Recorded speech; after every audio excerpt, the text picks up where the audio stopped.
how can we start? Any ideas? I don't know. Let's just get right into it. Yes. I feel like people can sense that we're kind of low energy right now. Maybe. Could be. Could be. Well, this is I feel like our 100th time Yeah, trying this. it kind of really is. And it's 6 p.m. and we've already worked 4 hours this day It's true. with kids. Kids. So And kids have like a ton of energy, and I don't know how they do it. I really don't. Like, Help me. Were we the same like when we were kids? Did we also have like... Yes, I probably think so. Okay, yeah, you for sure. You were like, let's do something else today. What I'm can bored. we do? I'm bored. Can I invite 7 friends? True. Alone at home, and I don't know what to do. I feel like I was this energy. But you? I don't know, honestly. I think I was more like the quiet child playing with her Barbies for like 2 hours in her room all alone. Imagining conversations in your head. Yeah, I didn't even speak. Well, that's why we weren't befriended then. True. I think that wouldn't have worked. No, Like, it wouldn't. It would have been like the wrong time. yeah. This relationship status, the right person at the wrong time. That's what I meant. True. Because I honestly thought that you were like, I don't know. I was like, you were kind of weird, to be honest. You too to me. What the help? Like, I was like, Who I is knew this your girl? friends. Like, I was friends with your friends. Same. But But I was like, okay, my friends are okay, but you? what is this? Sorry. This but girl? no, I can't. no, not her. Well, yes. So it was good that we met later, probably. So because we would Yeah. have hated each other. Yeah, maybe. probably. This girl, I hate her. Really. So, But speaking of the fact that we like try to do this podcast and like trying to fix the technical stuff and like make it happen and make it work, a little like, I don't want to say apology, but in case this first episode sound is kind of weird, we're sorry. yes. We tried, we tried like everything that's possible. We're trying so hard, but we can't figure it out really. And it's not working the way we want to. No, not exactly. I mean, I'm actually proud of us. We got it so far. Like, we got Yes. it work with like the sound, the video, kinda. Well, yes. So maybe it sounds a little weird or maybe a little double sometimes. Yeah. So that's... We're sorry. Yeah. But we can't really fix it now. So No. we have to do this now. Yeah. And we try to fix it for like Yeah. at least 2 hours or 1.5. Yeah, we'll just figure it out as we go, I think. Hopefully it will get better. Well, it will get better. Sure. Someday it might. No. Everything gets better. Yes. And another little disclaimer that I want to mention, and I think you too. Okay. We talked about this before. It's just in case we're sometimes kind of putting words in a weird way or like a weird order or like coming up with weird word creations. Yeah, that's maybe because it's not a native language. Maybe. Maybe. But what is our native language? It's German. Well, you can hear it probably. Yeah, I mean, I'm always trying like hard to hide it because I feel like it sounds so stupid. Like, Yes. of all accents, German is like the worst. Yes. Italian, Spanish, Nice. French, Love it. every other English accent, Swedish, Amazing. Russian even. But German, it sounds so like hard and yeah, and kind of like you're trying so hard and it still sounds like just silly. yeah. You could try the best you can and it still sounds like nah. It's I'm not not the sure. way it should be. No. So really, I don't think it sounds cute. So well, I was always like, I don't know. And I was always kind of like back then when we were in school. back then. Yeah. Then I feel like I had like literally no idea of accents. Yes. And I was just trying to sound cool, but I didn't like not at all sound good. But I was also like, I knew kind of like American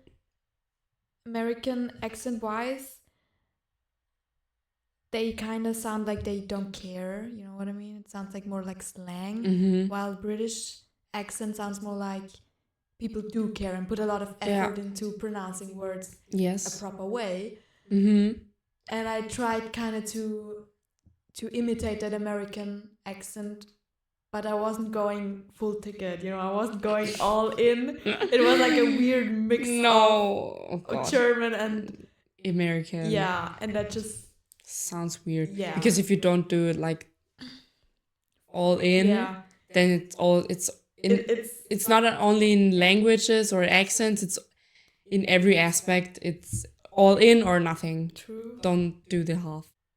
Why are we talking about this? I don't know.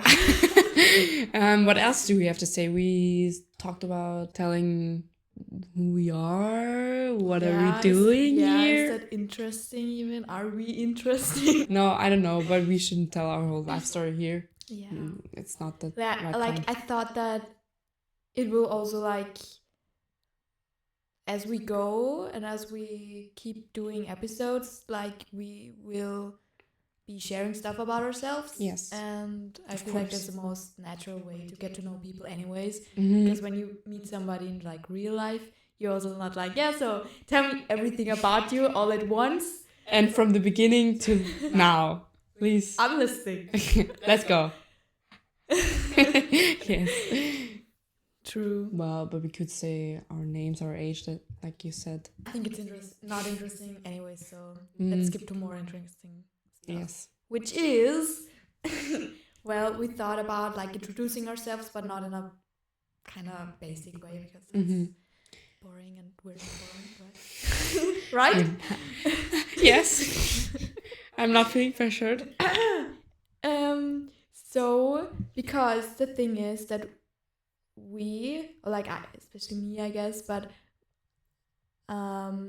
we're often talking about like personality related stuff, especially MBTI related stuff, which I think will be like a topic every now and then in this podcast. Yes. Like not only, obviously. That would be boring. Yeah, and we're also not like educational personality counselors or anything like that. We have actually no idea. We're just doing our thing and imagining that it's true. Exactly. I don't know. So yeah, but we thought like most people do know a little bit of MBTI, and we just thought, because the thing is we're both INFJ, so we thought we might share a little bit like traits of us that are like typical for this type, and especially true for us. Maybe you can relate to some, even if you're not an INFJ. Exactly, because there's like obviously 16 different types, but they're kind of overlapping. Obviously, because not every INFJ is the same person. I would be weird. Yeah, exactly. Like we're different, and there are other types as well that are kind of similar in some ways. So that's why you may relate to some of this, but they're different in other areas or like aspects. So maybe let's share one of those traits. Yeah. What do you want to begin with? Like, let's start with something maybe that's true for the both of us, which is why we're here, basically. Okay. Because we both like deep conversations. Right? Obviously, that's the main thing in this podcast, probably. Yeah, we're not main thing. The only thing we will be talking about. No shallow talk here. No. Please. No, please. Stay away. Please spare me from the small talk. Yes. It's so hard to come up with stuff to talk about. Like, even if I want to like talk to somebody, I'm like, what can I say? And I can't think of anything. Like my mind is going blank. Yes, and it also always sounds fake. If you're trying to talk to somebody, like small talk wise, you always sound fake as if you're not interested. True. I hate it. Yeah. And I have to change my whole personality into being extroverted. I can't. Oh my god. Yeah, and that's why small talk is like so. Nah, it's not useless, but I would rather just like, so what's your purpose in life? Just go into the conversation just like that. Like, how are you really feeling? What's the meaning of life? There's something like really, what is your personality type? What do you like and what do you hate and why? What happened in your childhood? What is your deepest, I don't know, treasure or what secrets do you hide? Yes. Did and why do you hide them? happen that traumatized you, and how did you cope with it? Did you cope with it? And what aspects come up with in your life that have to do with this trauma? Is it still influencing you? Yeah, and affecting you. Okay. Why are we so weird? Okay, anyways. You see, deep talk is a very, very important topic. Yeah, we only can do deep talk, kinda. It's just natural to us. And what also kind of goes hand in hand with this is that we like to talk about things or like questions that have no definite answer. Mm-hmm. Because in deep talk, you always come up with something, and then you talk deeply about stuff that really has no answer. Like no, and then we're philosophizing about something and it goes and there's actually like no way of figuring it really out. We're always just like assuming something. Things, right? Yeah, but that's kind of the fun of it, isn't it? Because you never really know, so you can say anything. Yes, basically. Everything is true. It's like, I don't know. As long as you can't prove it wrong, there's a chance of it being true. Do we have an example, maybe? Assuming why somebody's trauma. Oh yeah. why are they acting like this and relating it to their trauma? Mm-hmm. So, but we can't know because we didn't talk to them. Yeah, it's true. We didn't ever like talk about them in that way, or about this certain thing. So we actually do not know. We're just making assumptions. Yes, and we're saying like, maybe he's acting like this because this happened in his childhood. Yeah, that's really possible. And we're just spiraling into this and we can't stop talking. It's like somebody's trauma or... It's not like we're only talking about people's trauma. But obviously we also like to watch, not in a creepy way, watch people. Yeah. Or like analyzing them. Maybe that's a better word. And that's observing. Also just observing. Yes, observing them, and later on we're talking about them, but not in a gossip kind of way. But in a like we're genuinely interested in like people, like how they do things, how they act, how they work in a way, and interact with each other, and what's their relation. Yeah.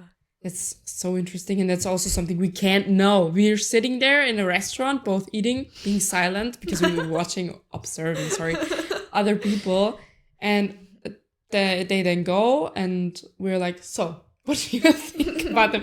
We don't know that the other person is also listening to them, but we still know that we're both listening to them, or observing them, and we could just talk for hours about those people.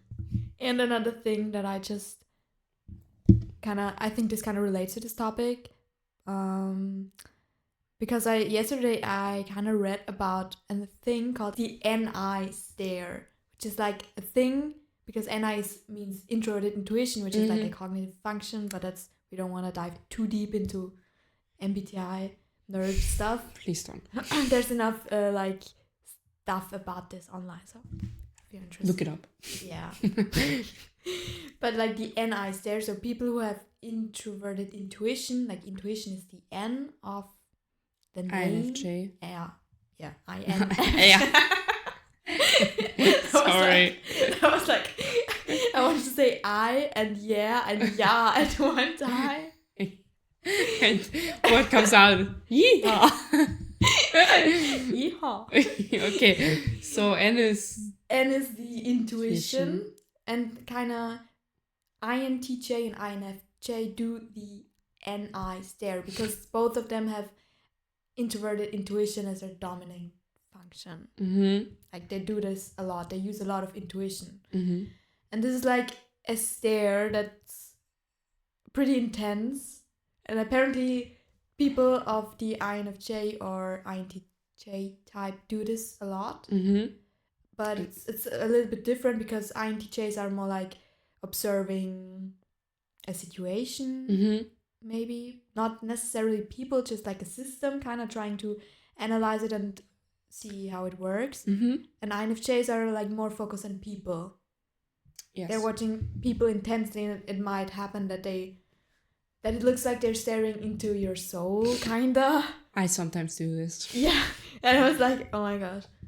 It so often happens that I'm so like fascinated by a person or a group of people, and I'm just watching them, and I really have like actively tell myself, okay, now stop staring at them. Yes. Oh my god. Sometimes it even comes to that level that they're staring back, or that you stare at them and you're watching them. Yeah. And you don't even notice, and then they look at you. And you're like, oh, shit, oh my god. What's that time? Yeah, they're like, oh, interesting. I just wanted to look in that direction. Or you're being like, I look behind you, and then you're just switching your eyes to like slightly behind them. Yeah. Oh my gosh, it's so embarrassing. Kind of. That often happens to me in the subway. I'm observing people there the most. Oh yeah, great place for observing people. Yes. So, but I feel like they can feel it if you're observing them too much. They can feel it. Oh my god. Yeah. But you can, or people can feel it if you're watching them, and if you stare too crazily, then they notice it. Of course, you should always respect people's boundaries and privacy, and obviously not everyone likes it to be observed like and that. I try not to. Yeah, but it's too interesting sometimes. Well, you said something.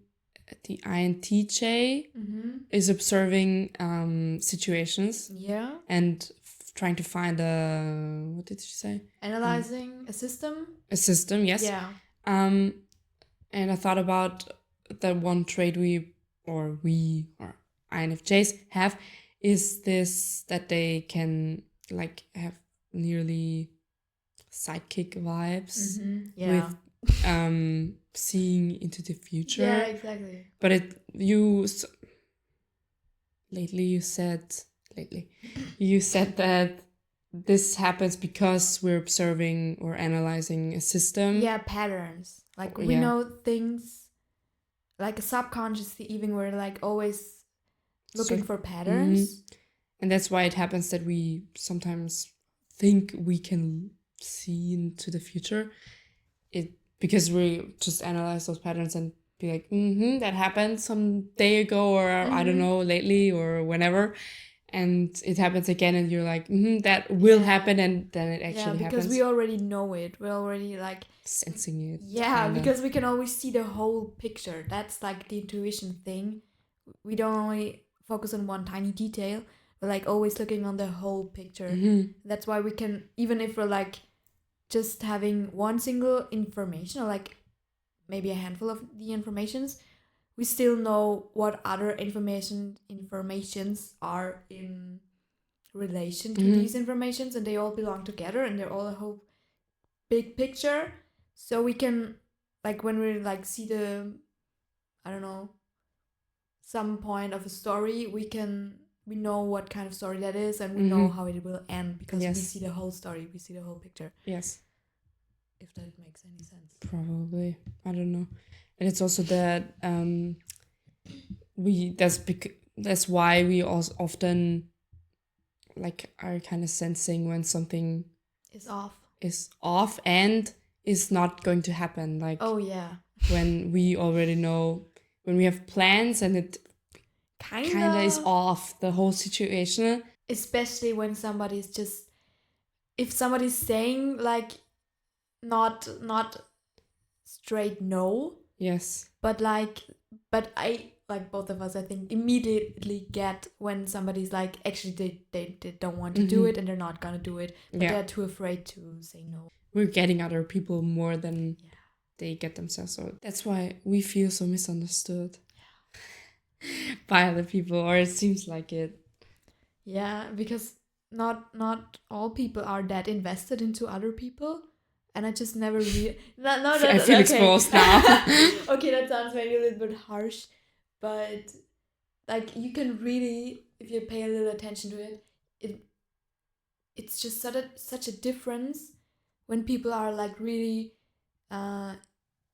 concerned about how somebody else feels, or if they're more like concerned about how they feel themselves, like not in a bad way even, because it is important. And it's always, I think it's more important to actually focus on yourself and first of all make sure that you're okay. But when you're okay, then you should also, like, I think you should also make sure the other person is also doesn't feel pressured or doesn't feel uncomfortable, kind of. Maybe that's just an infiltrate. Yeah, but I mean, there's people who are even more like that, not just us. Like there's types like ENFJ and ESFJ who are like even way more concerned about other people's feelings. Like the helping syndrome. Yeah, kind of. They have those probably. Yeah. But we have also like the intuition, which makes us like understand how people, because we don't only see the surface level, we see like behind those actions and behavior, we see like, okay, he behaved maybe because of that. So we're not just seeing how they feel, but also because why they're feeling like this. Yeah, that's crazy. And I wasn't even aware of this most of my life. Same. And like that's one reason why I'm just so much into MBTI at the moment, because I'm like at the moment. Well, okay, maybe like more than just at the moment, maybe like for 2 years now, maybe still going. But I feel like it's always like every time I get something or like get new information that because it's such a huge thing, like obviously, there's always something new to learn, and it's always interesting to learn something new about this whole topic, this universe. Actually, it is a universe. But why I think I'm still like I'm just so much into it, because I learned so much about myself, things that I didn't know. Yes. And it feels like I discovered a lot of my strengths that I was not aware of, even though I had them all the time, but I just didn't use them really.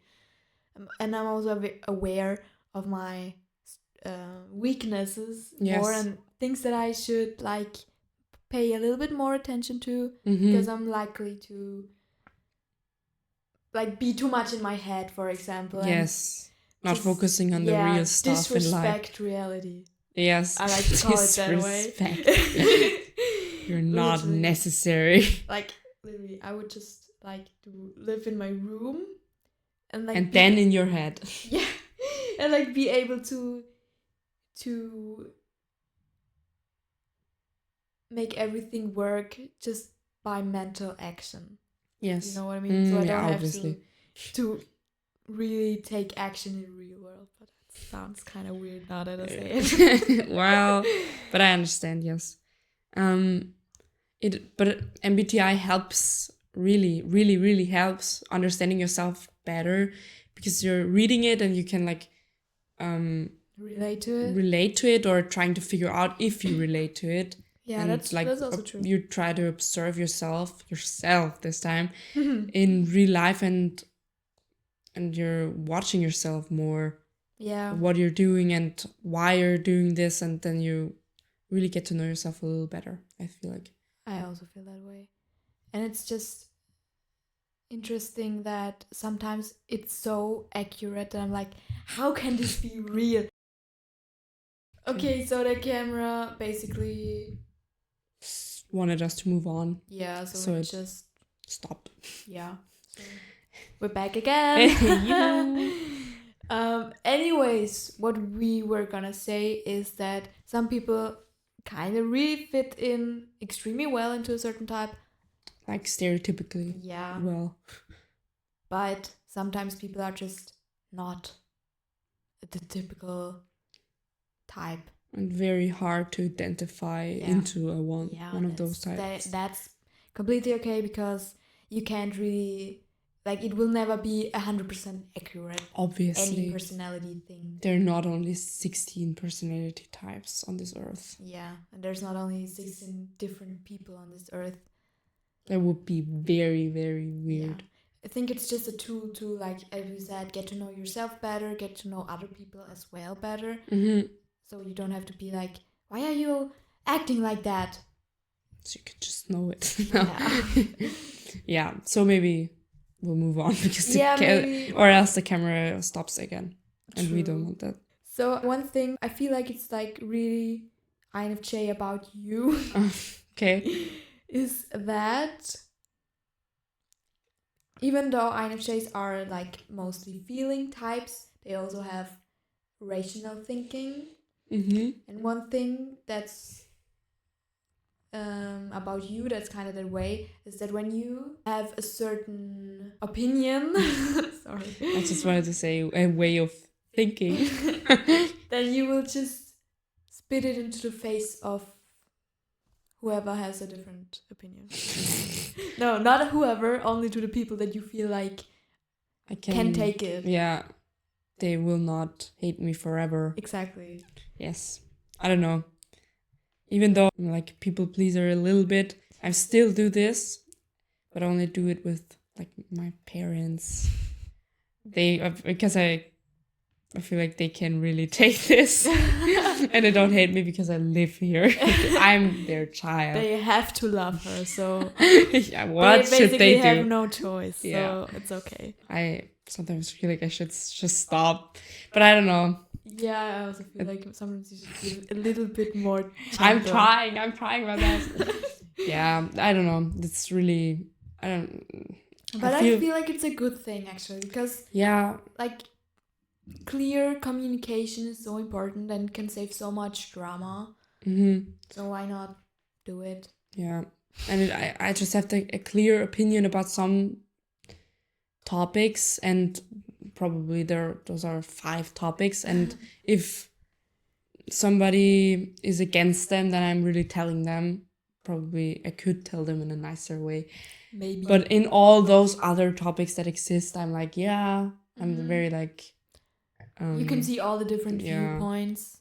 I'm chill at those, but those 5 that are important to me, I'm like, no why can you think like this? Yeah. True. I don't know. It is what it is. It is literally what it is. And you? What is one?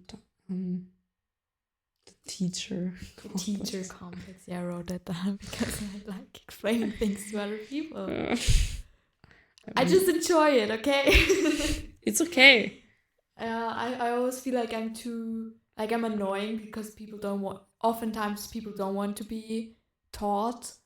Mm-hmm. So it's better not to like explain something to other people if they're not if they don't want your help, then you shouldn't pressure them. Yeah, because I feel like it makes people feel like they're dumb. Yeah, or like they're in desperate need of my counseling. Yeah, it probably lets them feel a little like this, even if you're not trying to. And I think everyone struggles with this at some point. Definitely. But yeah, like teaching stuff to all people, actually. Every kind of topic that you know something about. Exactly. Well, but why? Do you know why? Why? Like this is? Like the not so glorious answer would be because then I feel better about myself. Yes. Maybe. That would be the stereotypical type why people try to explain stuff to somebody else because they want to show off with their knowledge. True. But the other explanation? The more glorious explanation would be that I just genuinely want to help people reach their full potential because, as we said, INFJs are... Did we say that?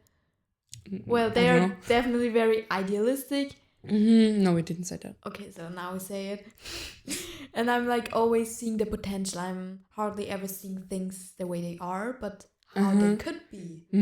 That's also one of your traits mainly. Yeah. I just want to. Yeah. Really. I just want to reach that level that's possible, because why else? Like, why wouldn't you? You know? Yeah. The level that you're reaching for is like perfect. Perfectionism. Perfectionism. Whatever. Yes. Anyways, yes. Yeah, kind of. Yeah, that's kind of true for me. I always try to reach that level that's like not reachable, actually. Yeah. It's not possible to reach. Yeah. But I feel like the second explanation fits you more. Maybe it's a mix of both. Oh, really? But I feel like I do feel good about myself when I'm like, yeah, I know about this, and now I can. Obviously, but you're not doing it in a bad way to just tell them this because you want to show off. Not. No. I feel like you are not that evil. I believe not. I do hope not. Yes, at least I'm thinking this. Thank you. That makes me feel a whole lot better. Well, you're welcome. Is there anything else that we need to mention in this very first episode? Maybe what this podcast will be about, or what are we even doing here? That's a good question. What are we doing here? Well, if I would know that. I don't know. We're just doing our thing. Some things that we will also talk about in the future episodes basically are... Like, you can read it in the description, actually. Yes. We're just explaining the description now. And well, deep talks, we already said that. Yeah, deep talks, hopefully answering some interesting questions that we just want to talk about. Some embarrassing failures or moments of our life. Of course. Because there are quite some of them. Quite some embarrassing stories. Maybe you can relate to some of them. So this all has a little bit of a meaning. Like introverted experiences. Yeah. And now I feel like we should explain the way we will end this podcast, because otherwise it would be just... Should we explain it? I feel like we should explain it, because otherwise it would just be like completely weird. Like, why? You know? Let them wonder. Maybe we'll just say it and just explain it in the next episode. Or... Okay. That's good. I can deal with it. Okay, so there will be explanations.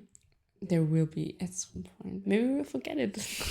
No, I don't know. We kind of like to create a kind of mysterious aura around ourselves. Yes. We're so quirky. I don't know. Good. So, this was our first episode. Yes. Thank you for listening. Or watching. Or both. Good. So, Ramen. Okay, this was low-key lost and embarrassing. Kinda, yeah. But I feel like we just should do it and not dwell on it for too long. Or should we record it for a third time, maybe? No. This is the final first episode. Bye.